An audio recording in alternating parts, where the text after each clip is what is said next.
আছে, আপনারা মহিলারা কতটা দুশ্চিন্তায় রয়েছে? আমরা এতটাই দুশ্চিন্তে আছি যে আমরা ঘুম পর্যন্ত খাওয়া দাওয়া সব বন্ধ করে পড়ে আছি।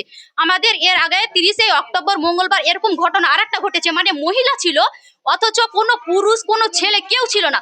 সেই বারটা অনৈতিক ভাবে এই যে পুলিশ ঢুকেছে, অত্যাচার এত নোংরা ভাবে গালিগালাজ করছে, তাহলে আমরা প্রতিটা মেয়ে পাড়াতে কিভাবে আমরা বসবাস করব? আমাদের ঘরে তো কোনো স্বামী নাও থাকতে পারে, কোনো পুরুষ ছেলে নাও থাকতে পারে, তাই বলি কি লালগোলা থানার পুলিশ এভাবে আসবে আর মেয়েদের উপর অত্যাচার করবে? কোনো কি শাস্তি হবে না, কোনো শাসন থাকবে না, কোনো কিছু হবে না? লালগোলা থানার মানুষ যদি মানে যে বড় বাবু, সে তাহলে কিসের বড় বাবু? হ্যাঁ, ওই তো ঠিকভাবে কোনো প্রশাসন মানে মেনটেন করতে পারছে না, তাকে আবার বড় দায়িত্ব দেওয়া হয়েছে, ওই তো এক সন্ত্রাসবাদ। ওকে সরিয়ে দেন, তো ভালো কাউকে রাখেন, নাহলে এভাবে চলতে থাকলে আমাদের গ্রাম ধ্বংস হয়ে যাবে। আর বাবুল সিভিকের মতন আমাদের কোনো সিভিকের দরকারই নেই।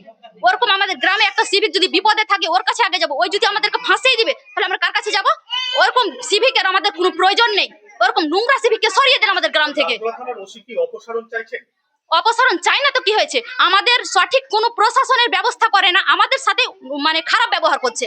কেন সেদিন আমাদের পাড়াতে যে ঘটনাটা ঘটেছিল তখন তো বড়বাবুই ছিল, হয়তো দেখেন কিন্তু শুনেছি যে বড়বাবু ছিল, তাহলে বড়বাবু থাকা সত্ত্বেও ওই বাড়িতে অত বড় ঘটনা কি করে ঘটে? কোনো মহিলা পুলিশ থাকে না, মাত্র দুটা মহিলা আছে, সে বাড়িতে অতগুলি ছেলে ঢুকে অত্যাচারের ওপর অত্যাচার করছে। কেন তাহলে ওটা ওদের দায়িত্ব না?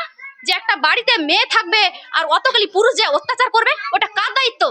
বড়বাবুর দায়িত্ব না ওটা? ওকে কিসের জন্য রাখা হয়েছে থানাতে? আপনার নাম? সাইমা খাতুন, বাড়ি?